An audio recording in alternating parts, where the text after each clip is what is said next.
Episode 162 of Australia's #1 marketing show. Listen in as I have a chat with Dave. Now, Dave lost 5 businesses and his home in bushfires 4 years ago. His son got critically injured in a boating accident, and Dave's here to talk business resilience and how to rebuild.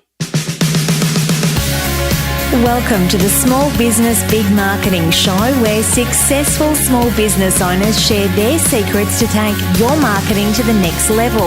Now here's your host, Tim Reid. Thank you, Erin, and welcome back, listeners, to another episode of Australia's #1 marketing show. I am your host, always have been, Timbo Reid, but you right there at the gym, commuting, walking to work, whatever you may be doing, are a motivated small business owner who is there to crank out some really, really smart marketing to grow that thing we call your business. And we are brought to you by the very good folk at Net Registry, who are also there to grow your business online. So anything you need online from a marketing perspective, they are the people to turn to. Domain name registration, hosting of websites, design, development of websites. They are 2 different things, by the way. You just asked Net Registry that. Pay-per-click advertising, search engine optimization, all that fancy stuff that can bamboozle us small business owners, they can sort out. netregistry.com.au.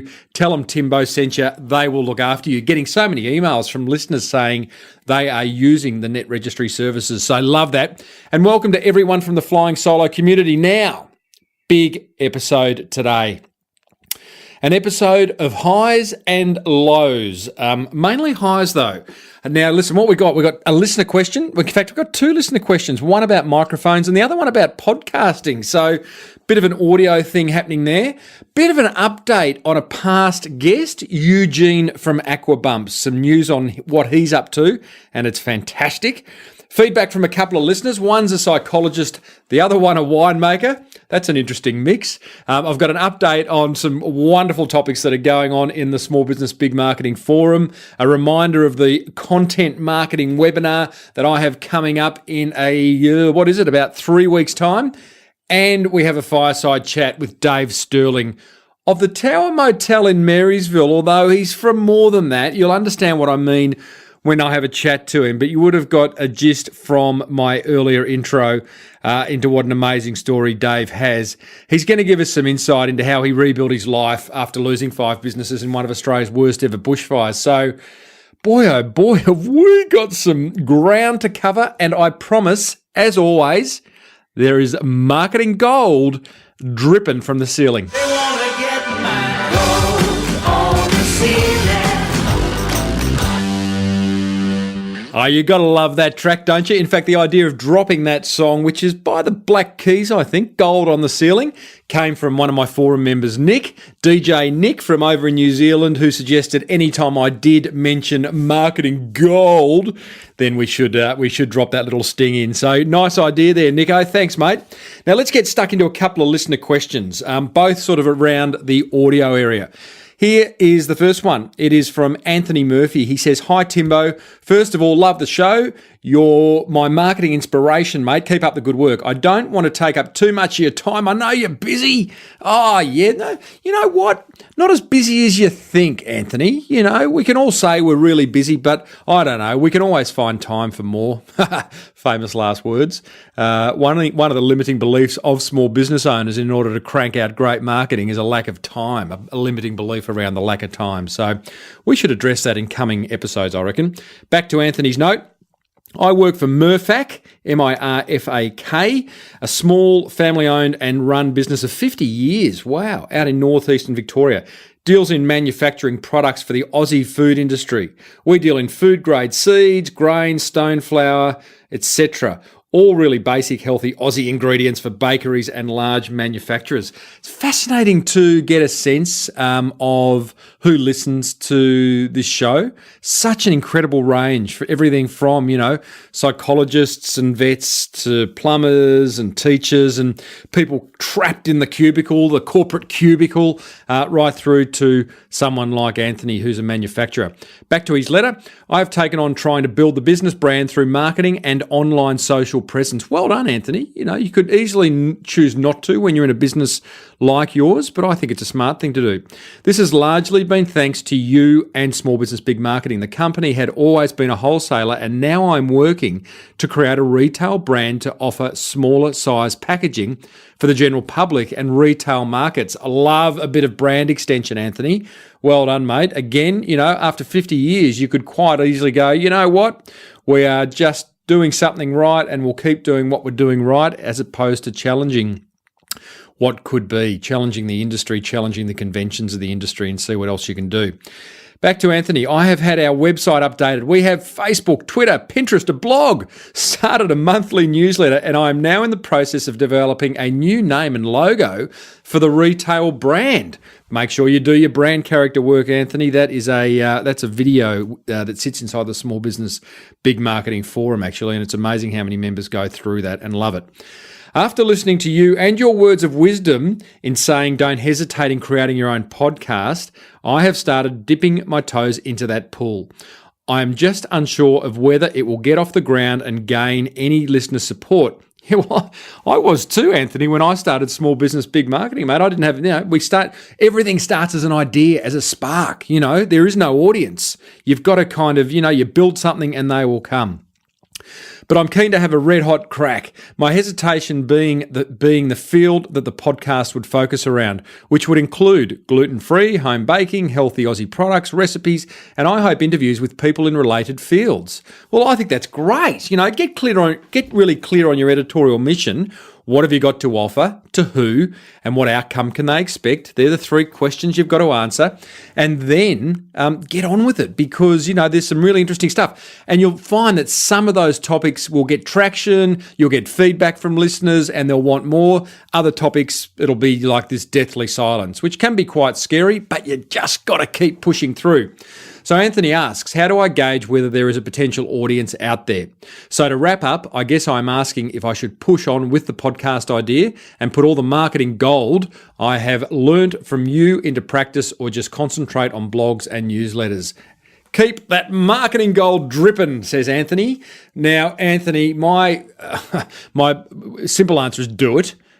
Get on with it. Don't question it. You could find every reason it won't work. Find every reason it will work. And those reasons will come as you lean into it, right? You've heard me talk about this phrase of leaning into it. Lean into it, commit to it, and watch what happens. So number one, do it. Number two, here's the pressure.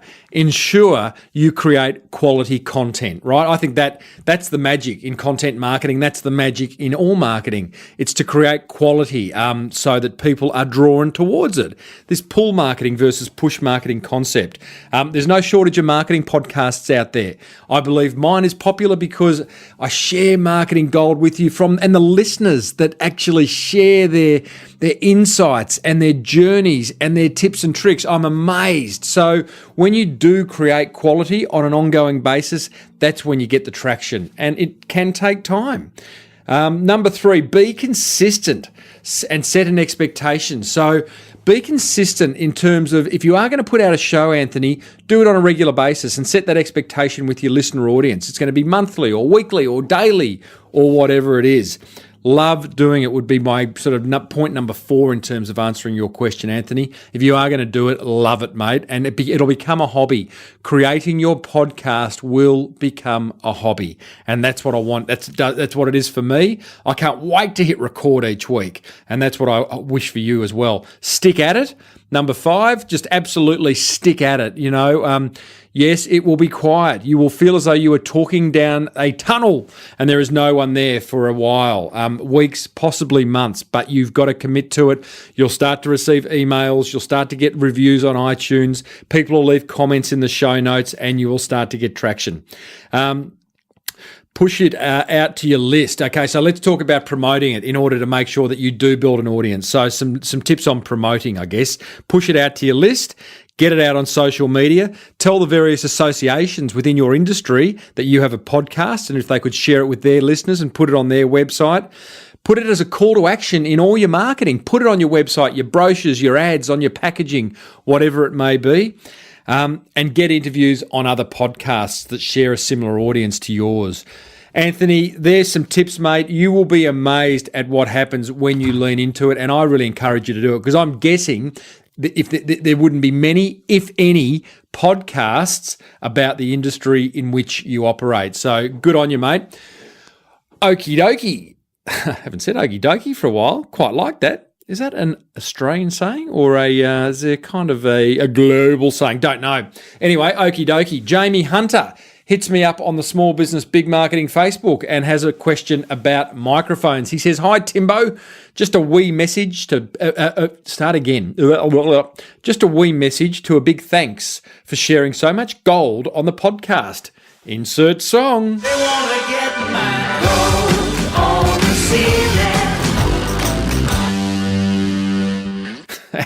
I'm a new startup personal training business here in Brisbane after moving from Belfast in the UK, where I was well set up and didn't actually do much proactive marketing. In the past few months, I've learned an awful lot from you and your guests, and whilst I've yet to action many things, my to-do list is healthily throbbing with enthusiasm.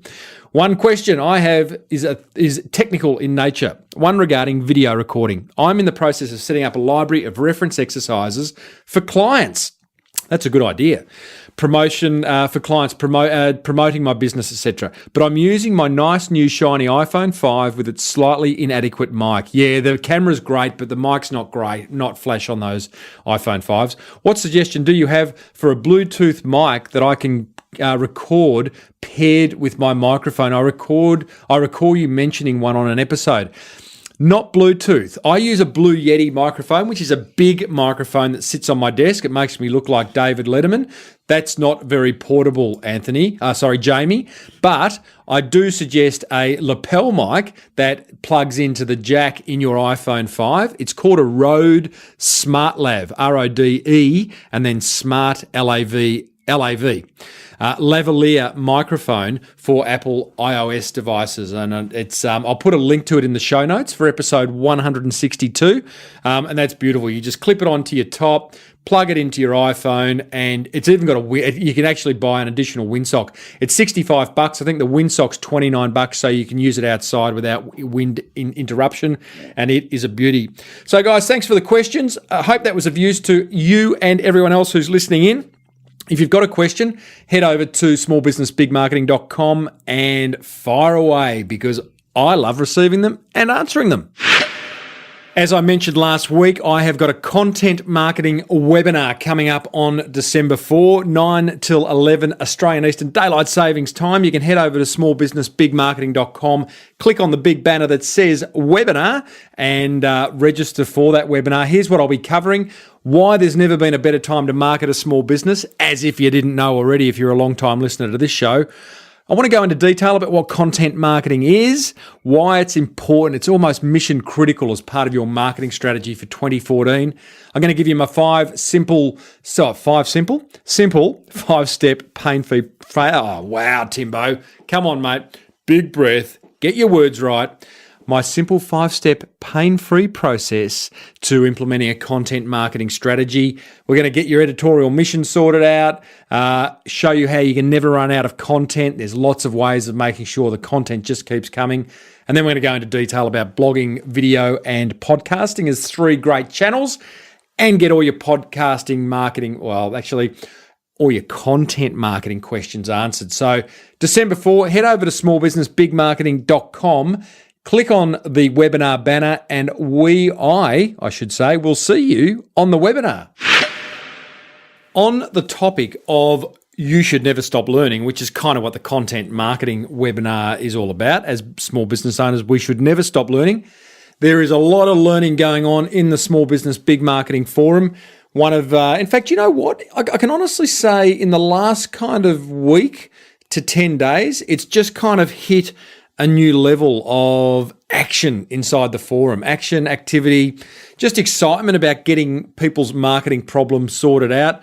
Had a few new members come in asking some great questions, and there's some really good vibe between members as we all help each other grow our business through smart marketing. Some of the topics, we have got Monica, who has a pet business up in Brisbane. She's seeking input on a flyer that she wants to get out and about. We have got another member who is looking for some guerrilla marketing ideas for her online perfume business. Anne and Nick's video challenge continues to prosper. Nick, as of going to air, has just posted his videos, and that's good to see. That's two members who hadn't done video before and set themselves the challenge of getting one up by a certain date, which is great. And Nick's also looking for some, looking at this topic now, help me win an argument with my father-in-law, which is actually all about the way Nick goes about marketing his business and whether he should build a list or not.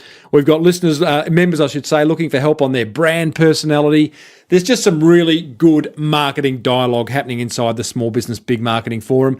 Would love to see you in there. It's now $1, I know, for the first 7 days, just so you can go and check it out, see how good it is.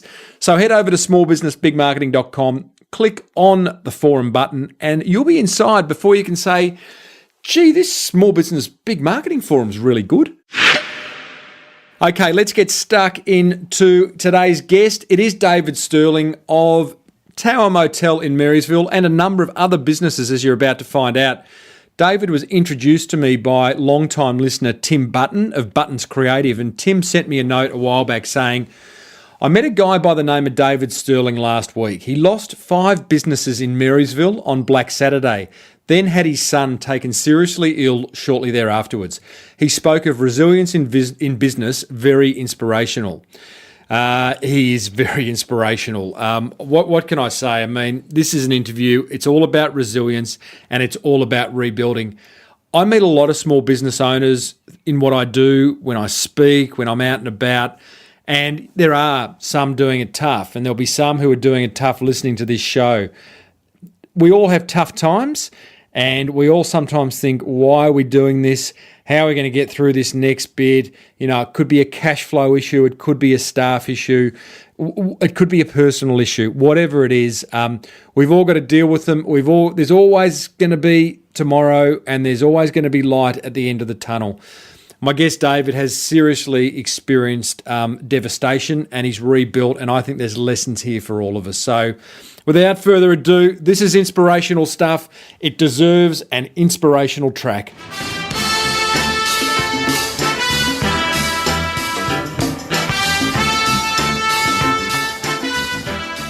David Stirling, owner of Tower Motel in Marysville. Welcome to Small Business Big Marketing. Yeah, sounds pretty big, doesn't it, Tim? Thanks for that. Appreciate that. Well, you can let me know at the end whether it's big or not. Now, Dave, we have many listeners overseas, so we really need to do a bit of scene setting here. Explain Marysville and explain what happened on Black Saturday. No, I suppose look, from a simple point of view, Marysville, quaint little village was before Black Saturday, and probably still is a quaint little village. But it's just a very quaint, plenty of big trees, mountain ash, snow gums. We have Lake Mountain 30 minutes away. It's just, if anybody's been to Bright in Victoria, for our Victorian listeners, it's a very similar sort of setting to Bright when you come into Bright, but probably on a smaller scale. So. Beautiful country, big tall trees. You're talking overseas, Canada, some of those beautiful backdrops that you see. Certainly, again, it sort of rates up and around there, yeah. Fantastic. So, Dave, tell us about what happened on Black Saturday. Look, I suppose everybody, and including those around the world, would have got some sort of footage of Black Saturday. It wasn't obviously the best thing to experience from a number of fronts. The fire obviously come through the town late in the afternoon. We're obviously caught, I suppose, most people unaware of the size and the volume of the fire.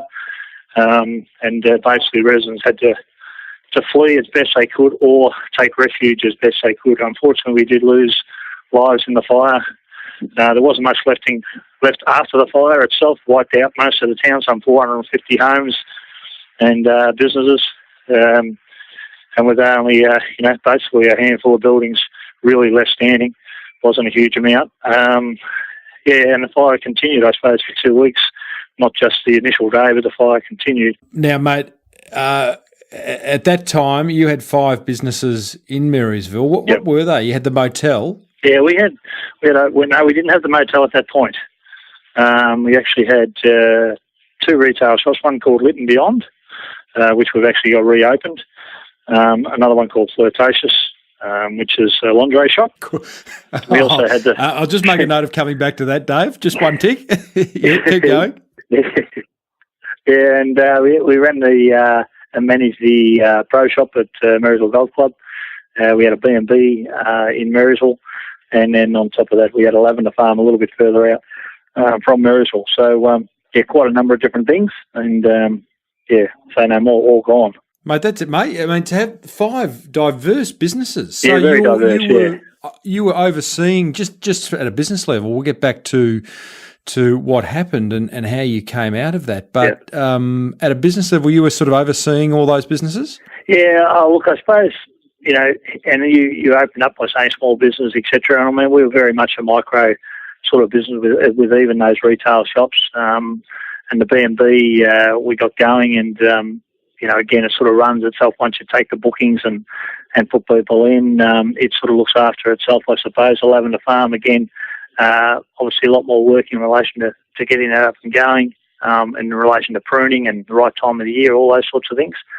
And then the retail shops, again, you're overseeing obviously what takes place in relation to sales, and you're always checking on, the volume of sales, the volume of people coming through. So from that perspective, we had a lot on, and we enjoyed every business that we did. They were different, and I suppose we thought, it's a good town to do business in. You probably love lingerie as much as I do, Dave, but you don't sound like a lingerie shop owner. I gather that was your wife's interest. Yeah, no, actually, it was my idea to put up we call it Flirtatious.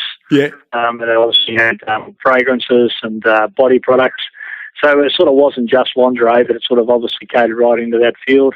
At the time, prior to the fire, there was some up to 2,500 to 3,000 beds alone in Marysville, like accommodation beds.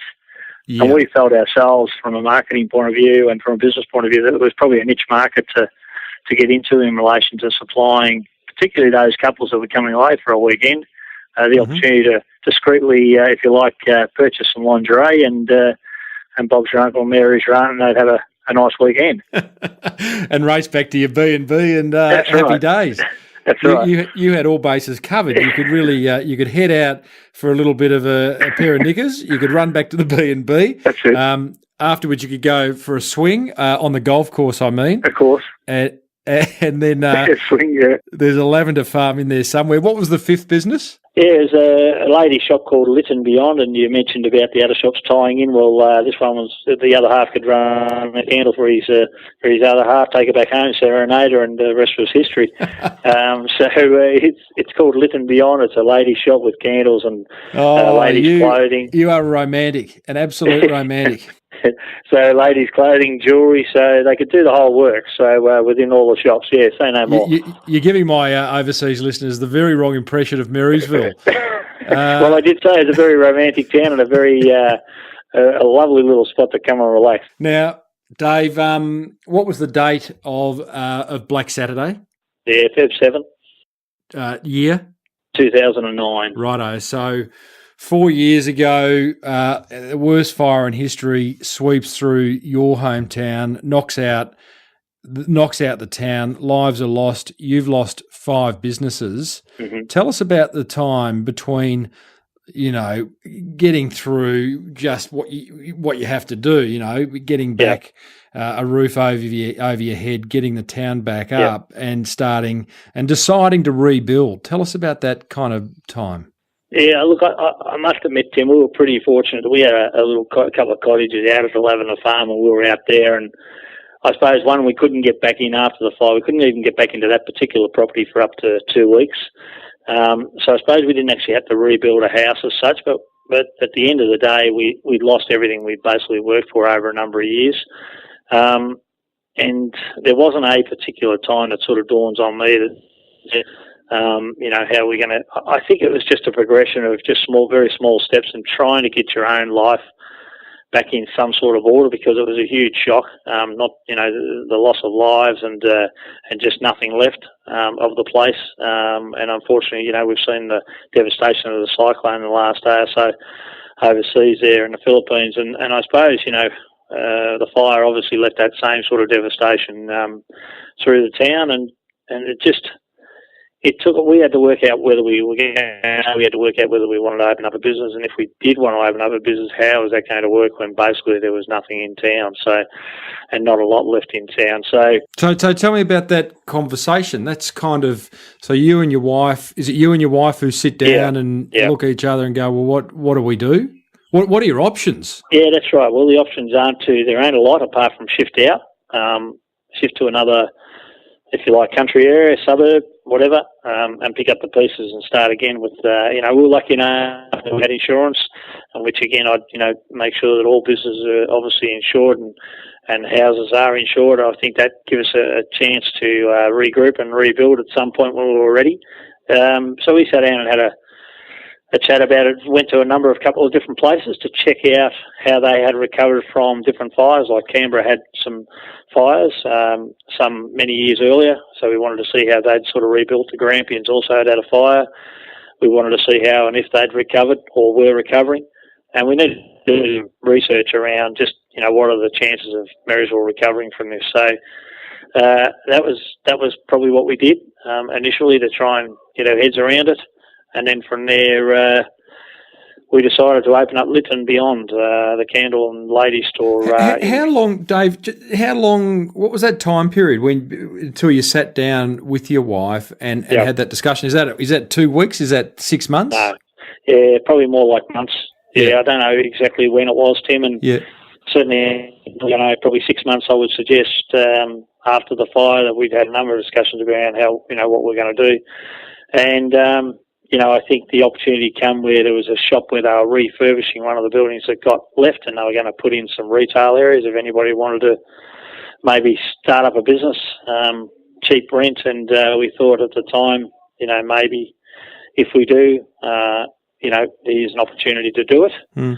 The other thing behind that, Tim, was that, when you lose a business, if you decide not to reopen that, like if we'd taken the option, we'd lost, even though we had lost that goodwill, but we'd actually regained the goodwill by reopening. So, so I think there was a bit in that for us to support the community and make a business decision around our goodwill and around a very good business that we felt was a good business to open up again, which we did in December 2009, and that's 10 months after Black Saturday. Was there a time in those few months, Dave, where it felt just hopeless? You have a strong character, I'm guessing. There would have been other businesses around you, business owners around you that maybe didn't have that resilience and felt a sense of hopelessness. Yeah. I think we're pretty lucky. We've got a good family around us, and I think in the community, the wider community support all around Australia was fantastic. I suppose rallied to look at reopening. And I think that was a really telling point for us. There was a lot of support. Mm-hmm. And I think we just decided at the end of the day, look, well, what else are we going to do type thing? Either we're going or we're staying or we're opening. And we decided, look, let's have a crack and open up. If it doesn't work, it's not the end of the world. And we'll say no more, but about 6 weeks ago, we removed our shop from that location back to its original position in the main street. So we're pretty happy about that. And is Marysville as a town now very much open for business? Yeah, it's interesting. I spoke to you earlier just quickly, and we spoke about had you been up, and you're exactly the sort of person we're looking to try and get the word out to in relation to the businesses are open, and certainly want people to come back, and there's no problem in people coming back and asking questions, and wanting to know there's an exhibition in town as well, which sort of gives people a little bit of an oversight about the day and the days after and the rebuilding that the town's gone through. So certainly, the businesses that are here are open and ready for people to come back. So, Dave, let's talk about resilience, because you've had an extreme case in terms of the bushfire taking everything away from you. But I've travelled around the world the last 12 months, spoken to hundreds, if not thousands, of small business owners, and to varying degrees. I meet some that are just nailing it. I meet others that are, got their ass hanging out, just thinking, why did they do this? And it's those that I really want to talk to now with you, which is, what do you do when your back's up against the wall and you just think, is this worth it? Yeah. Look, there was a lot of things that were happening, as I said, the support and is it worth it and all those things. And I think the is it worth it bit come later on after we'd reopened and after, that support slowly went away from the town, if you like, from a tourism point of view, and people wanting to come up and support. And I think that's when you started to ask yourself the question around, is it worthwhile? Was it worthwhile? Can we hang in there? Can we continue to do what we're doing? And add the service that the town desperately needs, and needs people like ourselves to be open to give hope to also others. And I think, we opened up the same day as the supermarket got reopened in the town, and there were people crying with excitement. And again, when you look back and you think about, what can I offer the town or the community or the wider community, it's probably hope. And in doing so, hopefully, that gave us some courage to continue to march on, and which we've continued to do. And I won't say it's been an easy road, but it's certainly been a nice road to go down and give us something else to focus on. As we've been, putting ourselves back into some sort of perspective. When you say, and I can't imagine it ever being an easy road, but what was the hardest part of that road once you'd opened up and were sort of back in business?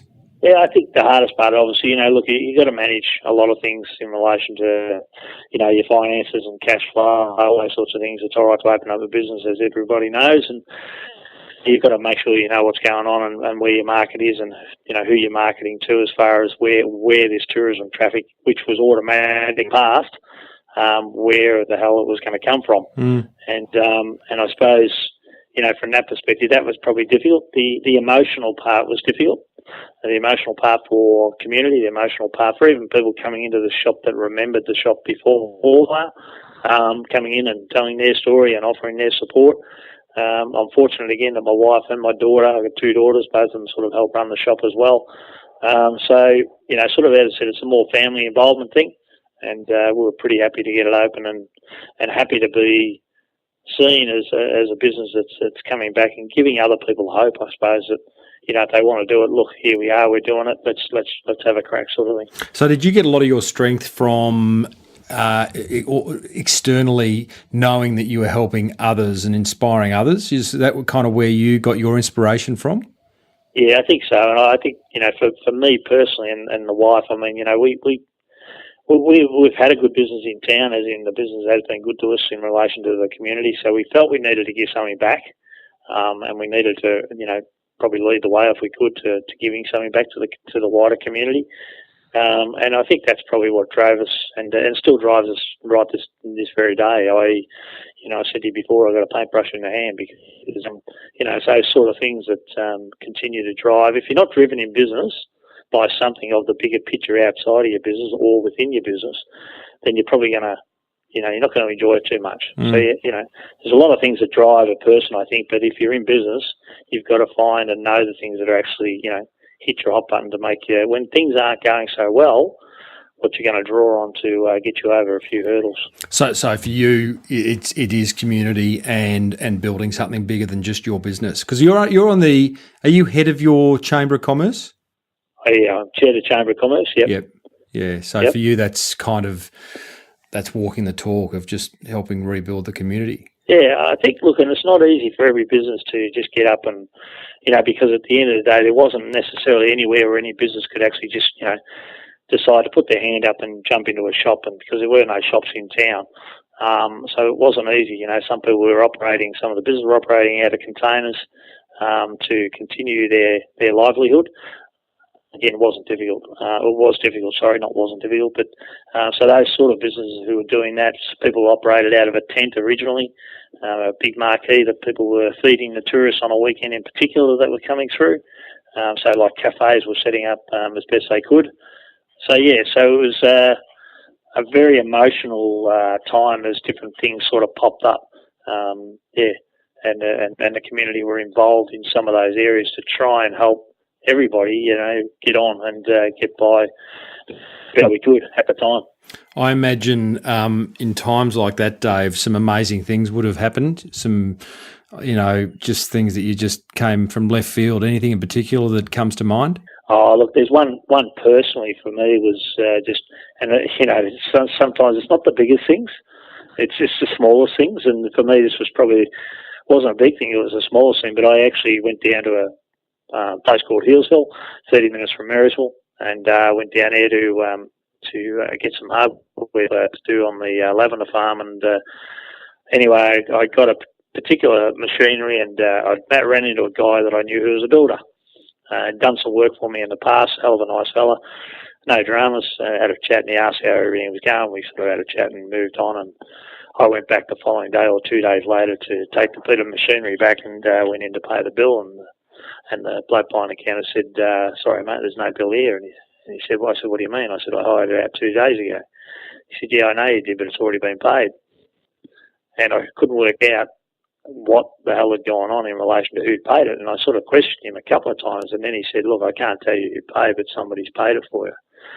Anyway, it worked out the guy that I knew had done some work, the guy that I spoke to, he'd paid that particular bill. So I'll say no more, but it was small, but it was huge.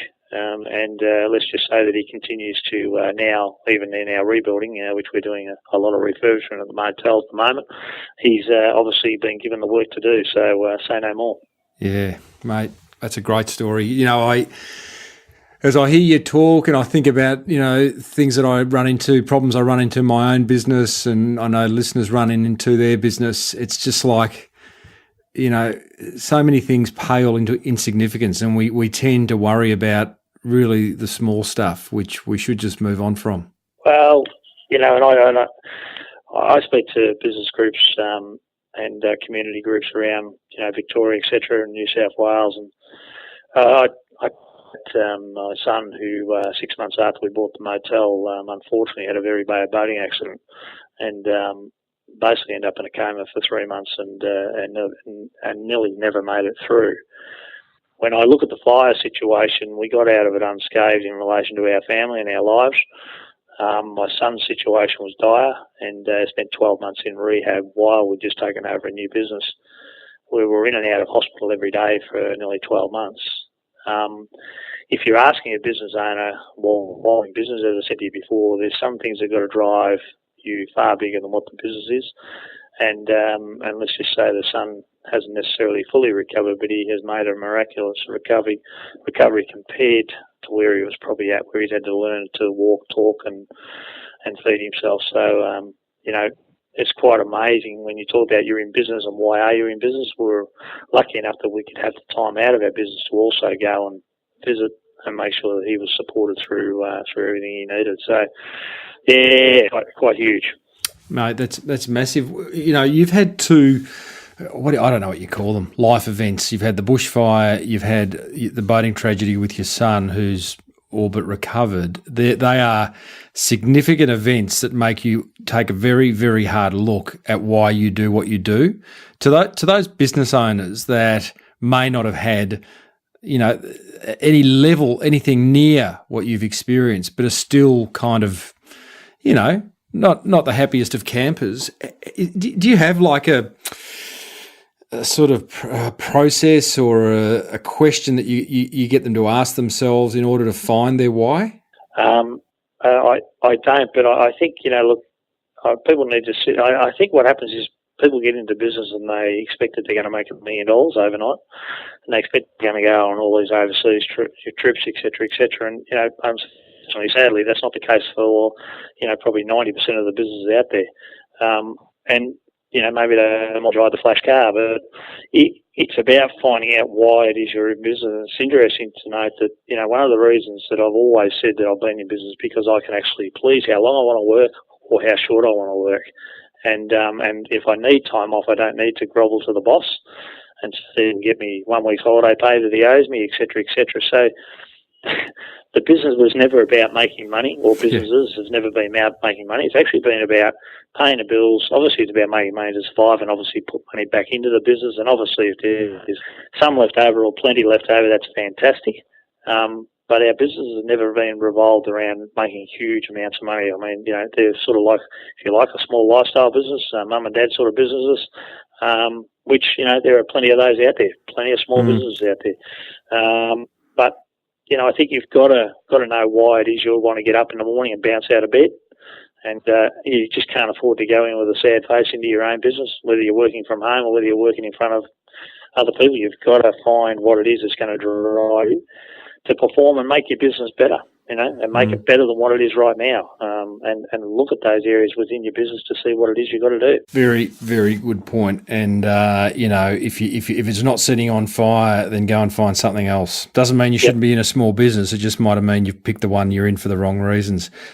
Dave, you now do a lot of talking. I think you're telling me before we hit record that you've done 30-odd talks around the place in the last couple of years. You talk about realign your thinking. And you mentioned this concept of what if. Can you just tell me a little bit more about that? Look, I mean, I talk about resilience in business and the what if, something should happen to your town or your small community or your business. What is it that you've got in place and how would you handle it? What are the things you'd look to do? Do you know your own emotional, intelligence in relation to how you might react? Because all those things play huge factors in relation to your decision making if something should go extraordinarily wrong, and I think those sorts of things around why people are in business, and that's why I keep coming back to the why. They need to understand what it is and why they're in business, and if they don't enjoy and I talk about it in work in general, if people don't enjoy their own job, then I always believe they can probably move out and find something that they actually do enjoy. Sometimes in life in general, we don't actually find that first job or that, those first few jobs, we don't actually really like doing what we're doing, but we actually do find a way to like the next particular project that we find ourselves on. It could be a good journey. Yeah, I absolutely. I mean, I don't reckon I found my why until about 7 years ago, working in corporate land. I know, in fact, there's a lot of people who listen to this show who are still trapped in the cubicle, and I think this advice of yours is wonderful. Just to there's actually a fellow by the name of Simon Sinek, which is kind of unfortunate, his surname, because he's not cynical by any stretch, but he created this whole he packaged it up in a way, this idea of finding your why, and he actually gave a TED talk on it, and it's golden, just that whole, the emotional. It's all about the emotion versus the rational to me, fall in love with what you do. Yeah, like if you don't like, what you're doing, then it makes it even, or if it's becoming a grind, I think it makes it harder for you to find the why, because you're already in that situation that, you don't know, that you want to be in. And I think if you look at a job in particular, let's say if the boss wants you to change the way you've normally done things, because you've gone in a normal pattern, all of a sudden the boss wants you to change the way you do certain things and the way you do things in the morning or in the afternoon. It's not, sometimes you don't want the change because you're so used to that same pattern, and sometimes the change is actually good. And it actually gives you a good shake-up as to, what you're actually doing and why you're doing it. And it's like a customer coming into your own business. I mean, sometimes you can get the grumpiest customer tell you what you should be doing or ain't doing, and in actual fact, it's probably sometimes the best advice you've probably been given for a while. Yeah, true. Yeah, they walk out and you go, actually, they're probably right. Yeah, there's a big deep breath taken there, and you go, yeah, okay, I'll get you. Yep, no worries.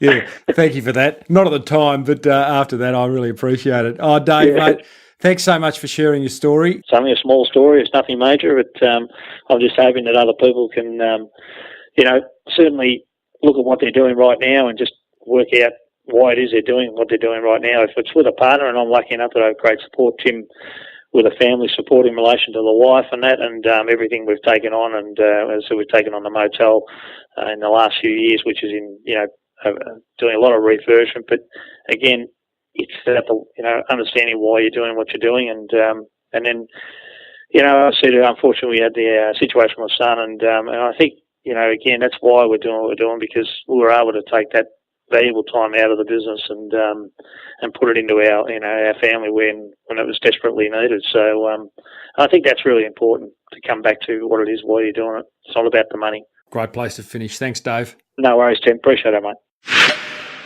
What can I say, listeners? That is inspirational stuff right there. There's some marketing gold in there. I actually think there's business gold in there. And as I said at the start, we all do it tough at some point or another. Hopefully you found something in there that you can keep inside for when the next tough period in your business comes along. 3 learnings I got from that, and there were plenty more. Number 1, finding your why.